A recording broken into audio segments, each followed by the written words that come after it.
and then I will open up to everyone.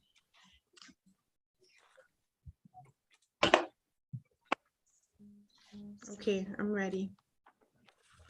Okay, good afternoon. Welcome to the Tri-Valley San Joaquin Valley Regional Rail. And we will go ahead and call the meeting to order at 2:05. If we can please have a roll call of the members. Director Akinjo, Yes, ma'am. Cantu, Hobart, Present. Hernandez, Present. Hudson, Here. Kick, King Tingle. I believe I have her in the waiting room, so I'll move her over. McPartland, Here. Neram, Present. Rickman, Here. Stepper, Here. Vargas, Warner, Here. Wright, Zuba. Here. And did we get King Tingle?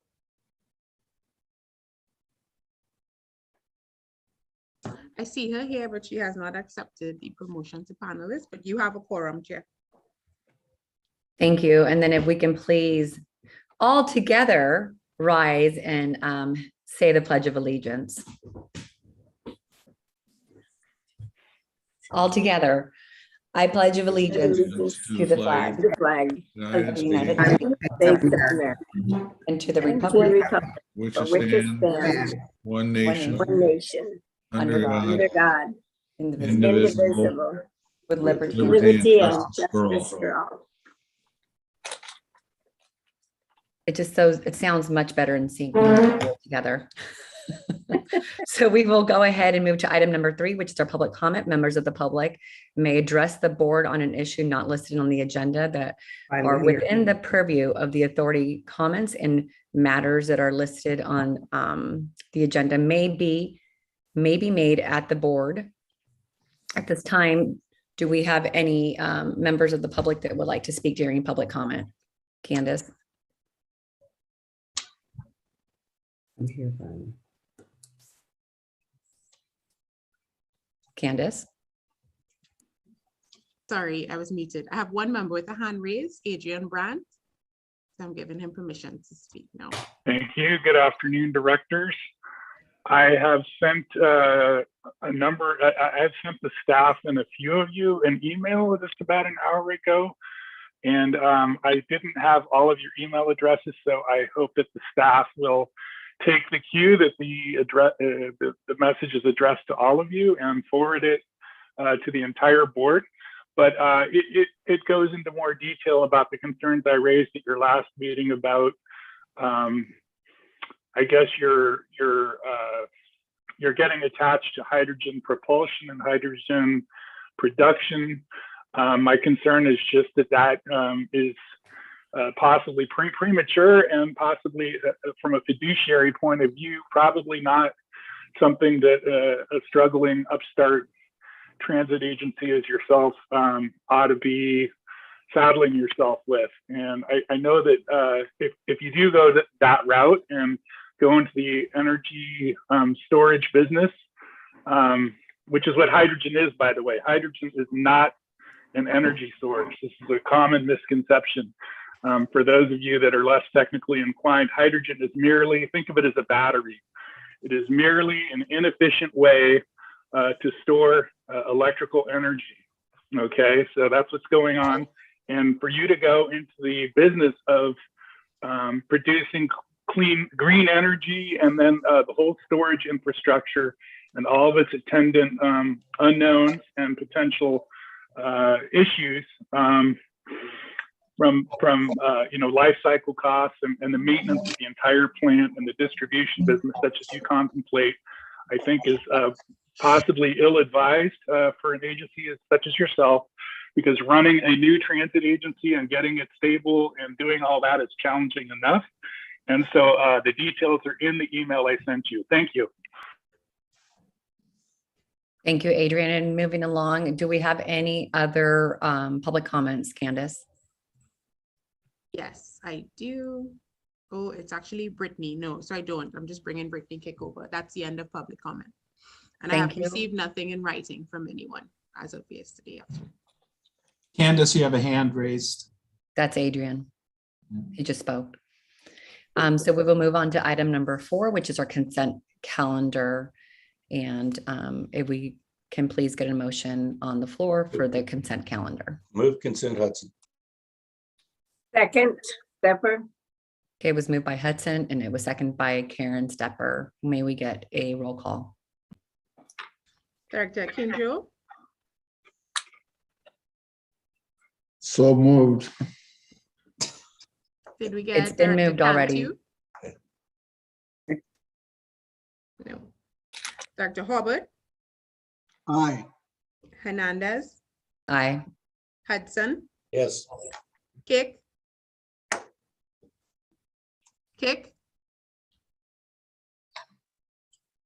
You're on King mute. Tingle, Aye. McPartland, Aye. Neram, Aye. Rickman, Yes. Stepper, Yes. Warner, Yes. Wright, Yes. Zuba, Yes. Kick, Yes. motion passes. Thank you. And we will go ahead and go to item number 5, which is amendments to the bylaws to address the succession and issues in executive director / CEO position. Thank you, Vice Chair, and good afternoon, directors. The action requested is to consider, this is a revisit of the February board meeting where we requested to pull the item and go back and revisit the bylaws for some options and set up an ad hoc committee to look at it a little more in depth. And it's to consider adoption amendments to authorities bylaws regarding the terms of the chairperson and vice chairperson of the authority, and update references to the executive director to reflect the new title and employment relationship of the current executive director and the appointment of the secretary. So I'm doing this in concert with our legal counsel, Mr. Conran. So Michael, if you'd like to provide an update on that from here, that'd be great.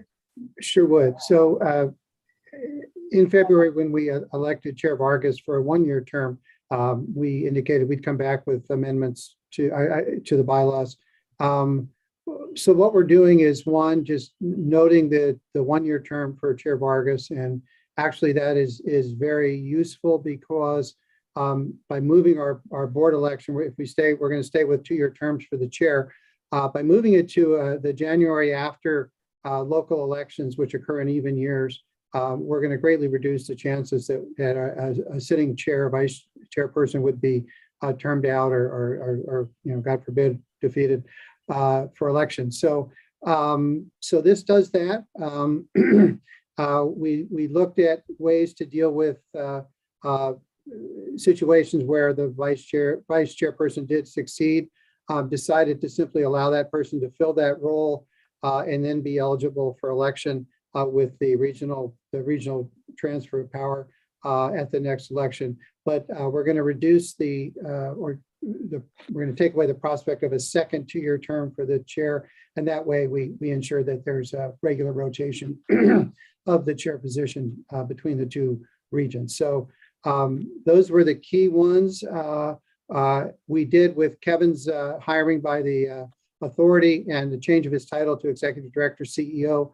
We made changes for that. And we're also, again, sort of reflecting the transition from the managing agency LAFTA to Valley Link being its own agency. I'm going to have him appoint the secretary, which is likely going to be an employee of Valley Link.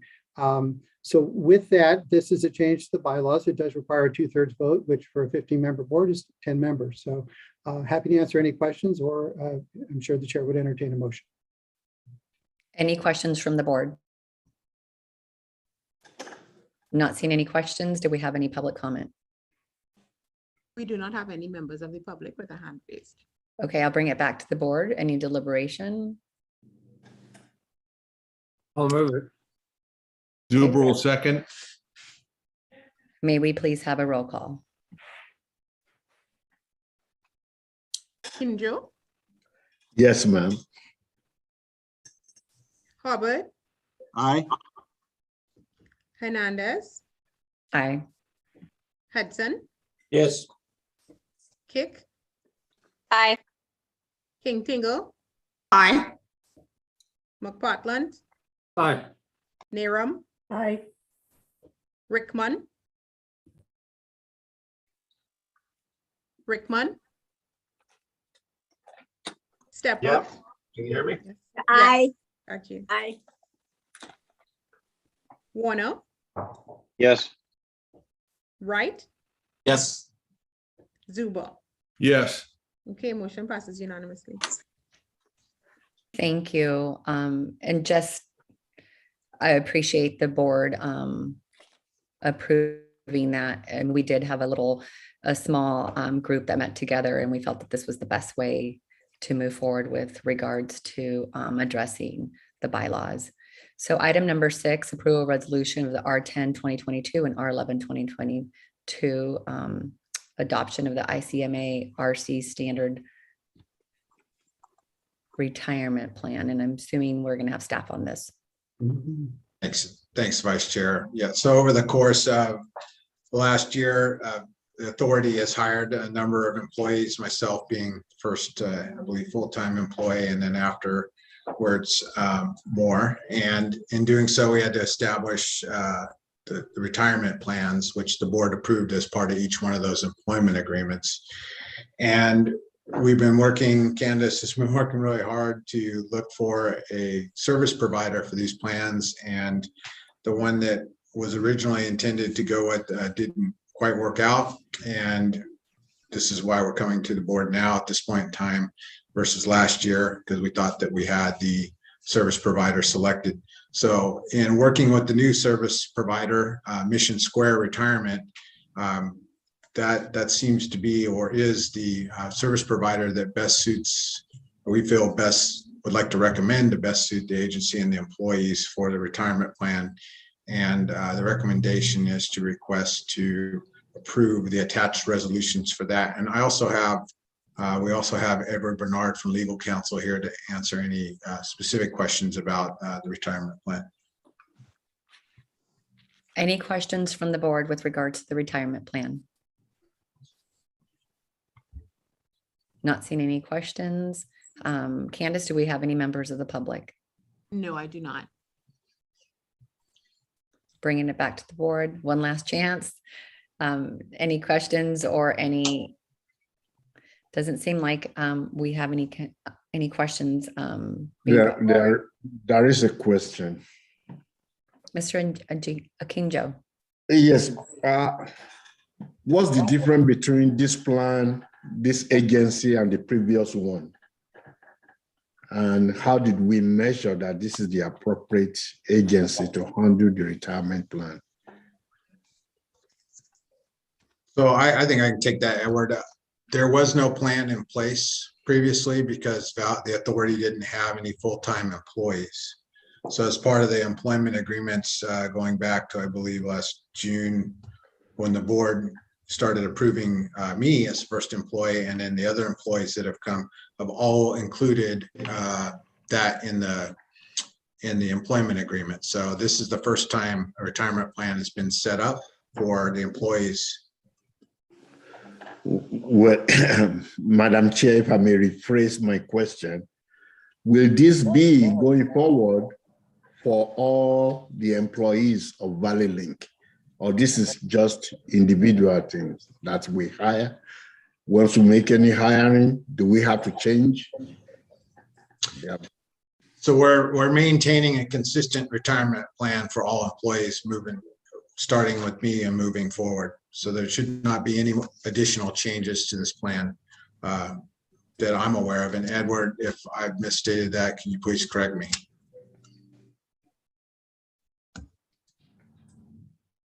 No, I think that's accurate. Accurate as to what, Mr. Edward? Accurate as to new employees, just regular employees, that is not an executive employee, will they be able to take advantage of the same plan, or you will have a different plan that is different from the executive hires? Then this is the question I was trying to get into. Yeah, the qualified 401A plan, which is the plan that has the provides for the 15% of compensation contribution, is all employees are eligible to participate in that plan. So it would apply to Any higher. new hires. All right, thank you, at least for now. I know it will come up later on, but for now, let's hold on. Okay. Okay. Supervisor Halbert. Yeah, so as I see in the resolution, we're authorizing the executive director to we're adopting the ValidLink 457B plan, eligible deferred compensation plan under the code in the form of the Mission Square Retirement Governmental 457 Deferred Comp Plan and the 457 Governmental Plan and Trust Optional Provisions. We're further adopting the declaration of the trust of Vantage Trust, intending this adoption to be operative with respect to any retirement of individual deferred compensation plan. I'm assuming Ed, Kevin, Marianne. anybody else that needs to weigh in, that this is pretty much in line with other similar sized, similar charge of responsibility, similar agencies, plans. I could comment that it's very consistent with other agencies that I've worked at, and also at some larger agencies. I think the deputy director came from a larger agency at LA Metro, and they had one of these plans in place as far as the 401A. But I believe the answer is yes. As far as the research that we've done and I've seen, it is very much in line with other agencies. Very good. That's important to me. Thank you. Member McPartland. I'm going to pause for a second. Go ahead, Michael. Well, I was just going to say, if I could state the obvious, this is an alternative to having a PERS plan. We're not, this is, we're not big enough. We don't necessarily have the financial capacity. So to enable us to get employees on board, this is an appropriate plan for an agency of our size, because I'm not sure we ever would be a PERS member, but we're not ready for that in any event. Thank you. Board Member McPartland. I'm curious, thank you, Chair.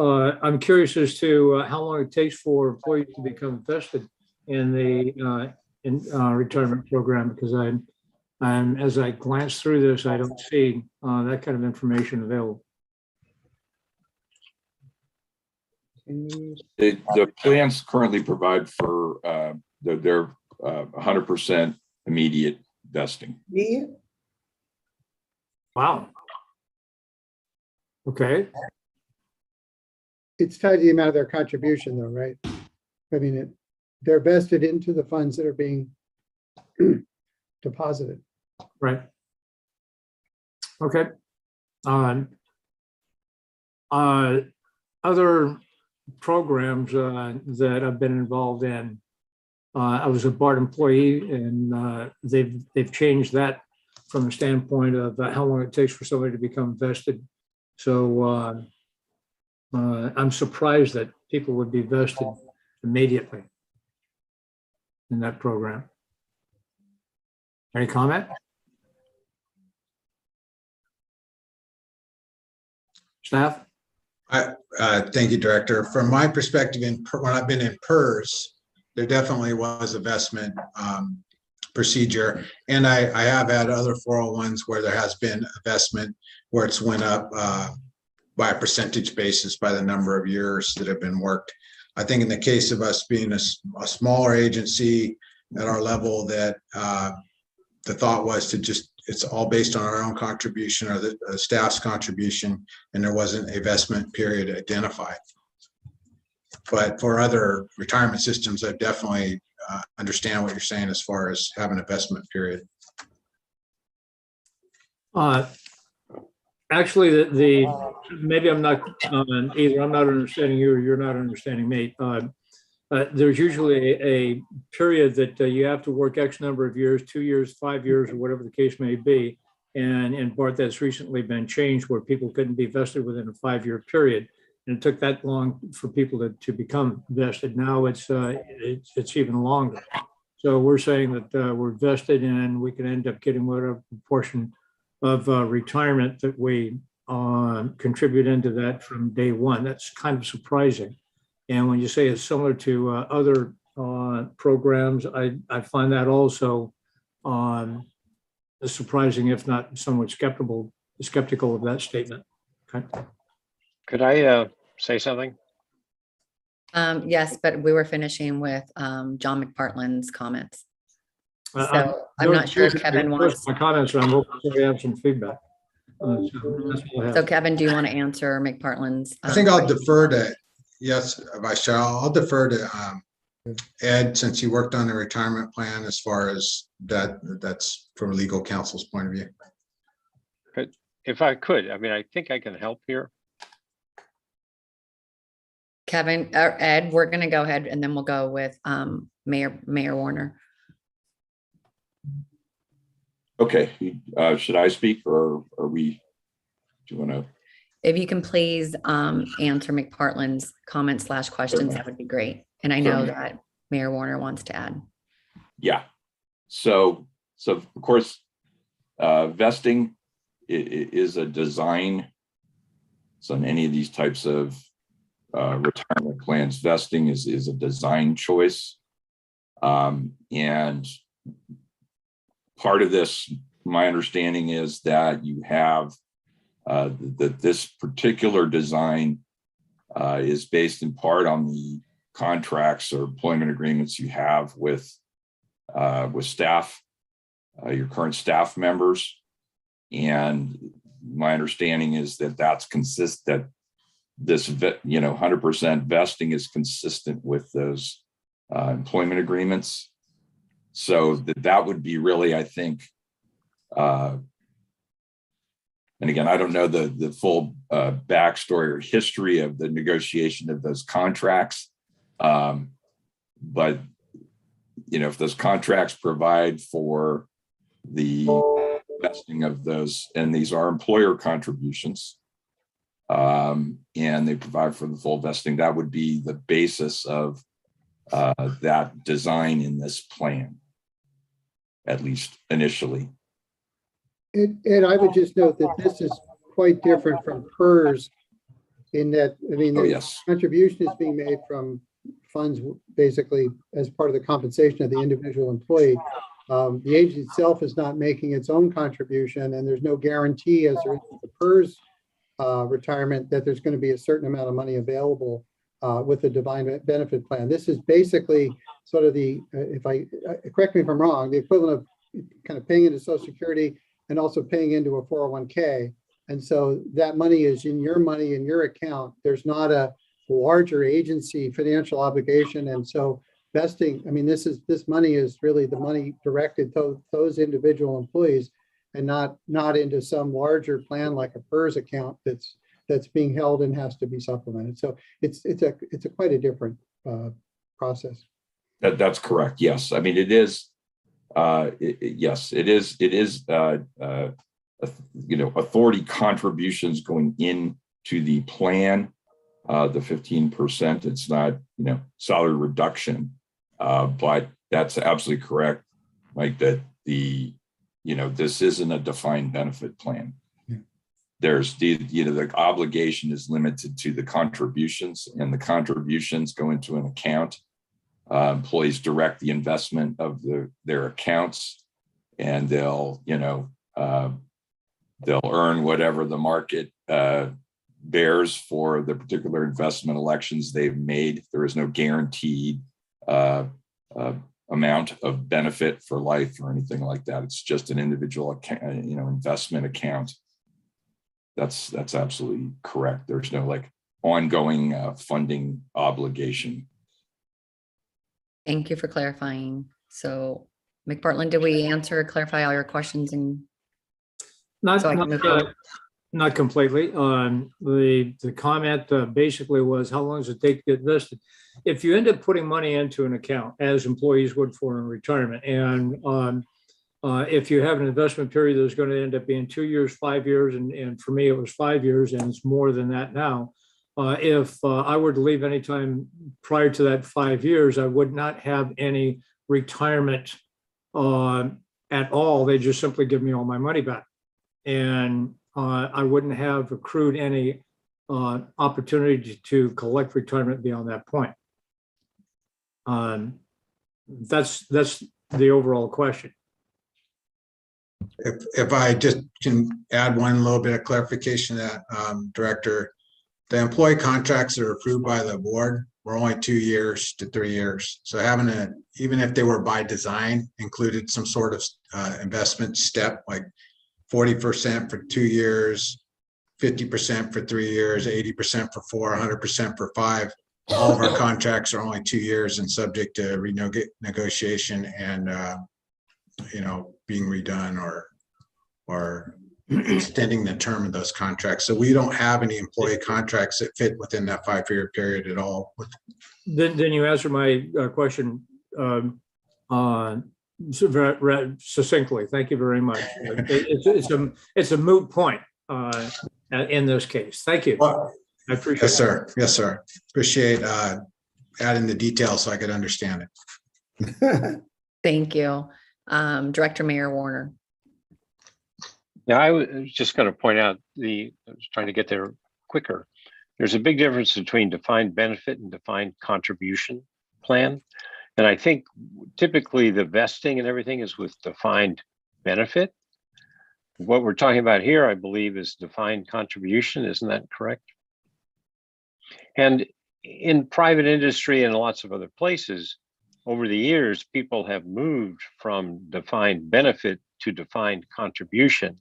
And the whole point being that you don't have these kind of golden handcuffs where you get more retirement the longer you stay. And the whole idea is for portability so that people get what they put into their retirement account as they do it, and they're able to port it to other job opportunities. So that's the distinction here. So any thinking about this relative to defined benefit isn't helpful. It's a defined contribution. Am I correct on what I just said? Yes, that's absolutely correct. Thank you, Mayor Warner. I know you were being very patient. I was just trying to have some sense of decorum and have it in order. So it looks like Board Member Stepper.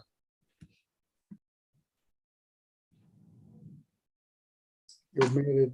A great speech, but it would be better if you weren't muted, Karen. Well, thank you. I was using my hands. So anyway, we've been a defined contribution plan city since we started being a city in Danville. So it's not something odd, and everyone sounded like they were trying to get around it by saying it's not a defined benefit plan. That's not even part of the conversation. It's a defined contribution plan. It's not something new, and it used to have a vesting period on any of the ones that we were when we had new employees. And that's why I think you heard Mr. Partland talking about a vesting being a more normal way to do it than to just take it. But I know that the rules have changed recently, so perhaps they don't require any vesting period any longer. Do they? I certainly appreciate the education. Thank you. Well, you certainly, as like I said, the vesting schedule, and you can't have a vesting schedule on a defined contribution, employer contributions to a defined contribution plan. To the employer. Okay. Yeah, you certainly could. But I think the reason here, sort of the driving force behind why there's no vesting schedule are the employment contracts themselves. That is what was agreed to in those contracts. So, so I think that's part of why this particular design, right? But it's not to say that you couldn't have a vesting schedule on a qualified defined contribution plan. Employer contributions, you absolutely could, theoretically, right? But So could you clarify then, when new employees come, we don't have are we having an employee contract for everyone that we hire? Or pretty soon when we actually have employees, we're gonna have a number of people coming on. So is this going to apply to them, or are we going to revisit this? Well, that's a good question. So as of right now, the way the plan is set up is based on those contracts. And so new hires would be subject to the same rules as far as the employer contribution vesting as of right now. If you chose to, you could, I suppose you could revisit that before you hire new employees. If you had employees or at-will employees, you want to have different rules. I suppose you could do that before they were hired. You could revisit this and amend the plan if that's what you wanted to do. Does that help answer your question? I think so, because it seems like if you're talking about a plan right now that we're adopting for higher paid employees or higher delegated duties, and ultimately we're going to be an operating train. Okay, so we're getting a lot more employees. So I would think that we would, yes, I think we would consider a difference between individually crafted employee contract versus something that we're trying to set up for employees of certain ranges. And when we get to that point, that this is not the way it necessarily needs to go. Correct. Thank you. Director Akinjo.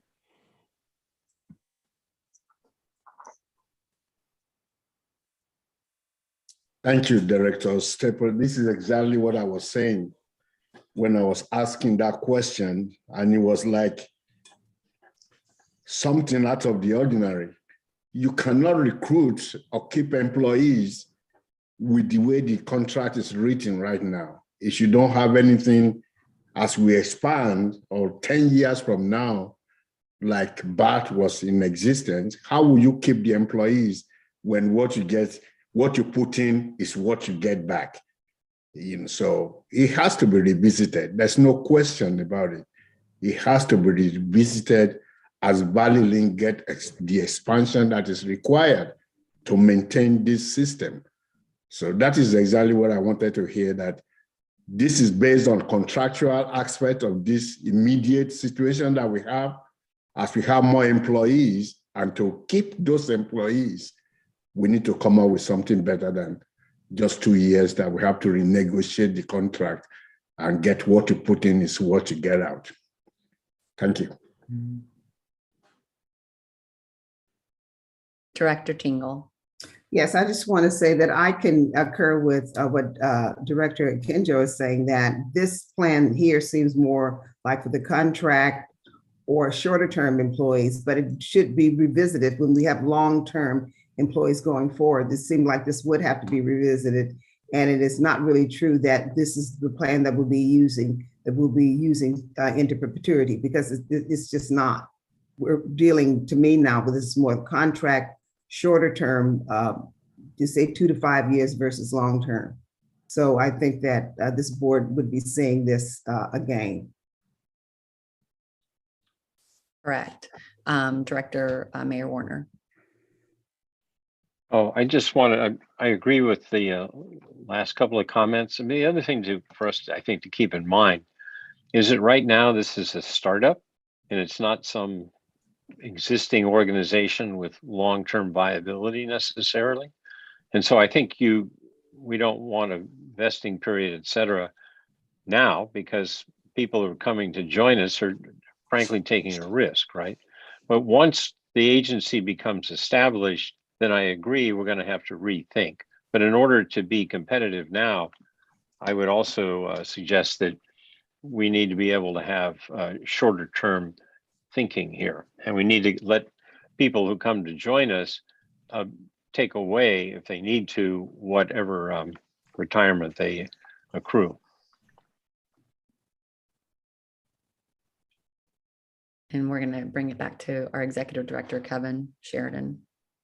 I just, maybe if I could close out, appreciate the discussion. It just lends itself to showing how much effort we've tried to, over the last year, look at a plan that would fit the employees that the authority has. And the interesting part about it is that all the employees currently working for the authority are PERS employees from other agencies that we had to be vested in.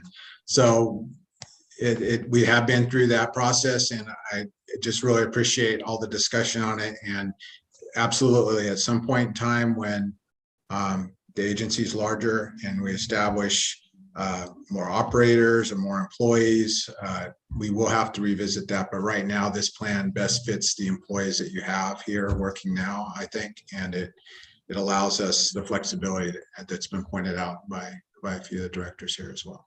And thank you. Thank you.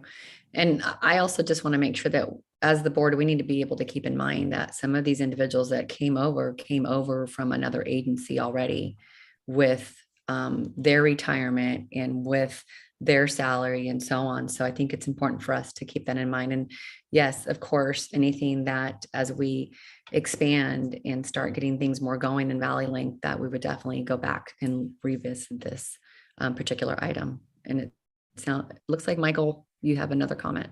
Just Chair, just for the convenience of the board, I was going to say, if the board's inclined to vote for those two resolutions, if there's no objection, I think you could have a joint roll call so we don't have to do it twice. Thank you for making us aware of that.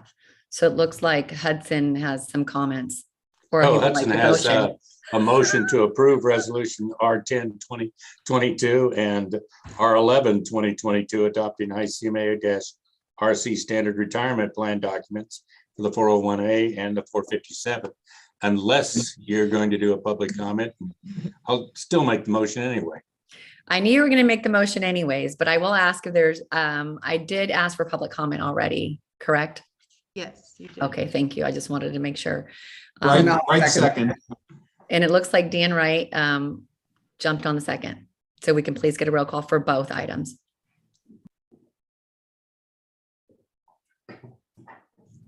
Director Kinjo? Yes, ma'am. Director Hobart? Aye. Hernandez? Aye. Hudson? Yes. Kick? Aye.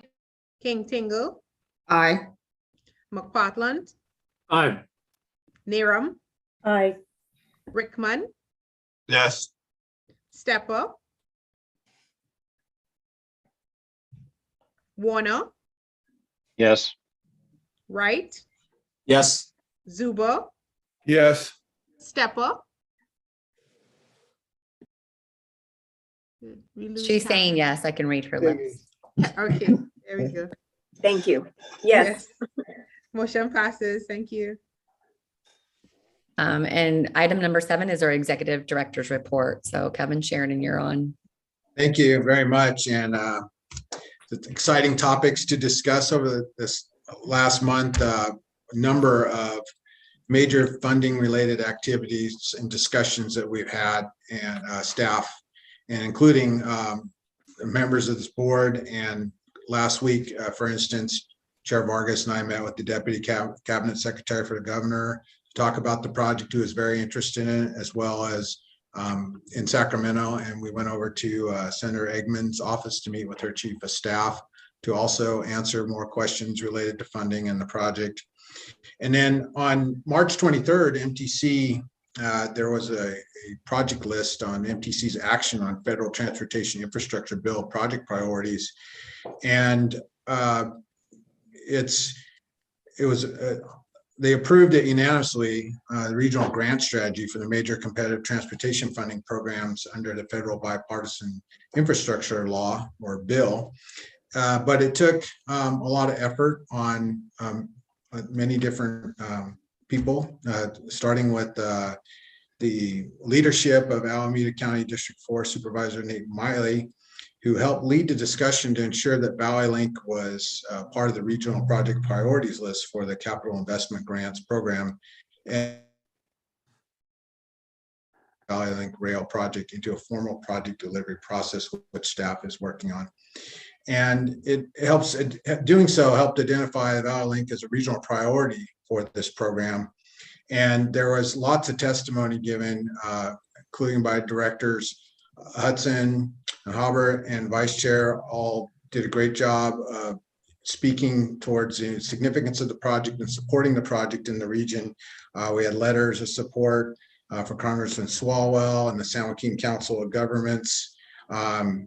Also, we had Innovation Tri-Valley with Tim Sorrenti and Scott Haggerty helping on these discussions with various people. So the amount of support that we got for making sure that Valley Link was included on that list was really impressive, and it just speaks a lot to how much people care about this project, and that is great to watch it in action. And I'm going to turn part of my report over to Deputy Director Will Ritter, who's going to talk about the major project advancement policies and also some fiscal year 2023 federal appropriations requests. So Will, if you don't mind jumping in there and having at it. Thanks. Thank you, Kevin. So as Kevin noted, there are two other items we wanted to apprise the board of. First is the major project advancement policy that's being developed by the Metropolitan Transportation Commission. This month, MTC is initiating the development of that process they're calling the MAP, with a solicitation of project scopes, cost estimates, schedules, and funding plans from sponsors of all major projects, including Valley Link. The MAP is intended by MTC to be a regional policy to support the implementation of Plan Bay Area 2050's large regionally significant transportation projects.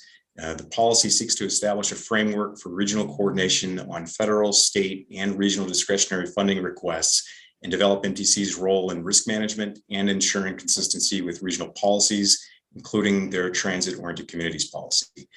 This process is something that Valley Link staff is taking very seriously for implications to our current funding strategy and our adopted TOC policy. Our staff will be convening the funding ad hoc committee meeting later this month to engage the committee on the MAP process, as well as key aspects of the MAP project assessment, including documenting local funding commitments to the Valley Link project.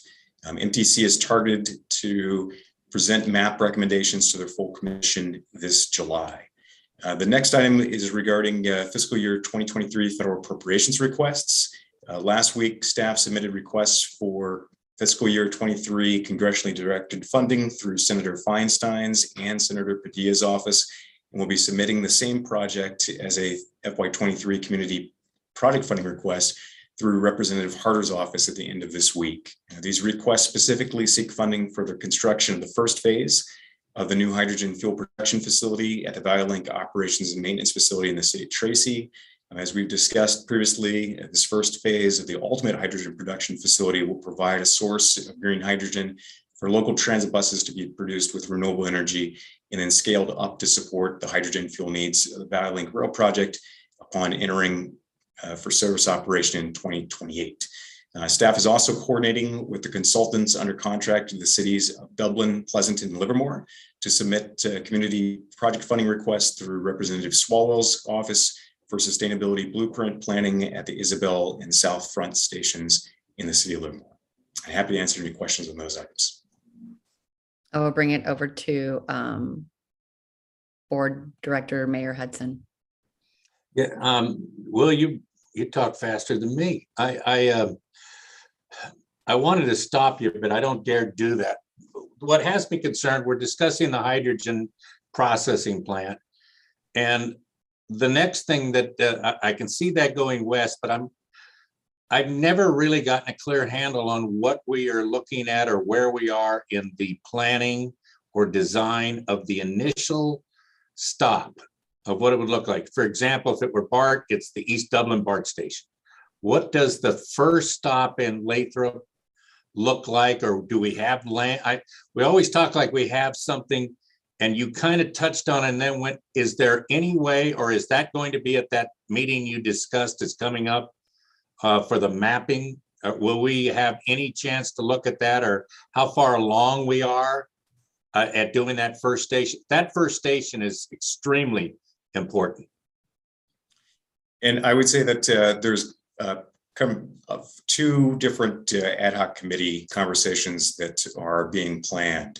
One that I believe you're part of is the Sustainability Ad Hoc Committee, where there will be upcoming a discussion on the stations themselves. Okay. And then in parallel to that, as noting as a part of the MAP process, we are going to be convening now for the first time the Funding Ad Hoc Committee. And as I was noting, that conversation with Funding Ad Hoc Committee is significant to this MAP process, as well as what we're going to be talking about with the Sustainability Ad Hoc Committee with regards to, the station designs, because most immediately with regard to the MTC process is being able to substantiate, commitments of local funding to the project as MTC is evaluating not only our, total project cost, but also the funding plan and effectively what funds to date, have committed versus what funds currently planned. And so there will be an opportunity, I think, Director Hudson, for more detailed conversations on, what the scopes of those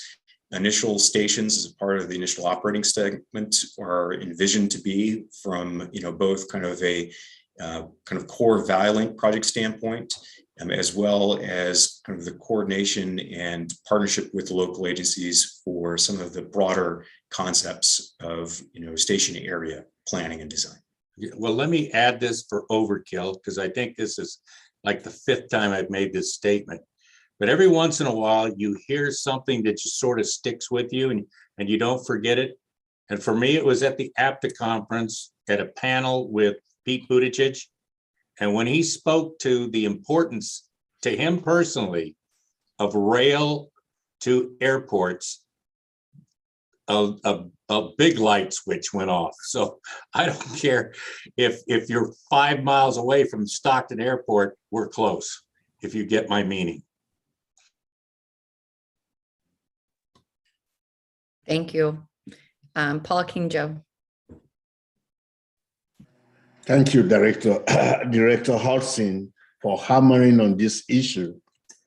Actually, for the interest of the board, one of our, I don't know what to, company of interest that is really interested, which is the Deloso family and the River Islands community. They did reach out to me and ask bluntly, where is our station? I don't have no answer for them. I'm just like what Director Hudson just said. We need to do some movement. In which way, I don't know yet. We hear so much about it, but there's no movement. So I will be interested to hear exactly what Director Hudson was trying to insinuate. If we have the support of others, and the ball is in our court to implement something or to present something. So I just want to bring that out as a contribution to what Director Hudson just said. Thank you. Thank you. And it looks like we have our chair in the group. So I will actually pass the baton to you. And it looks like also our executive director had a comment maybe.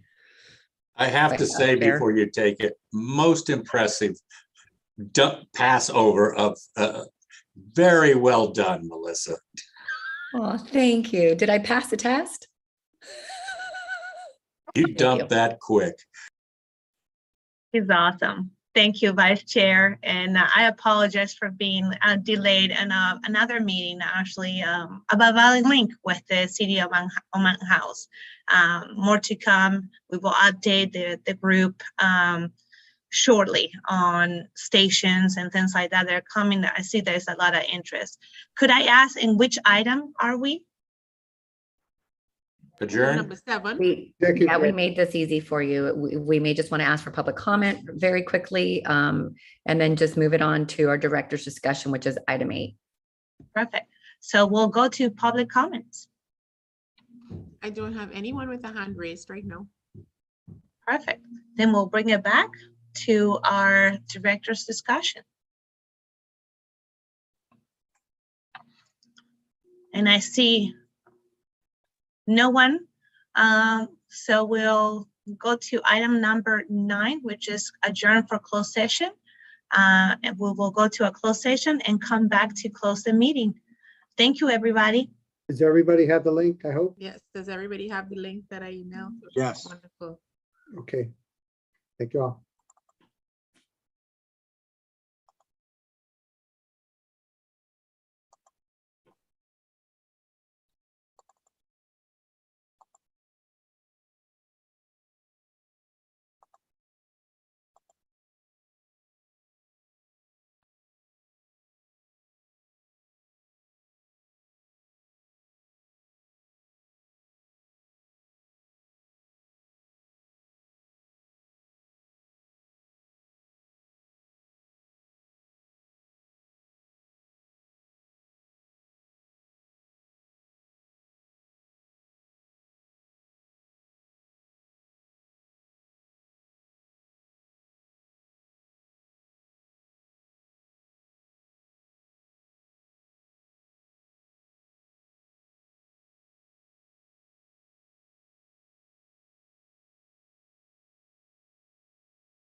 Director Hudson, Director King Tingle, do you need me to send the links?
All right, and we are reconvening from closed session, and we'll give a few minutes for the entire group to sign back in.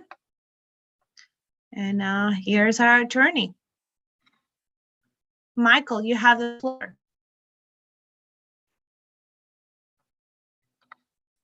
And you're Thank you. mute. I just make sure we have a quorum back here. 6, 7, 8. We're good. Okay, well, thank you. Well, the board met in closed session to discuss a piece of existing litigation. There was no reportable action taken. That concludes the report out from the closed session. The board is now free to adjourn. Thank you. And with that being said, next meeting is May 11th, and we are adjourned. Thank you, everybody, for joining us today. Take care. Bye-bye. Adios.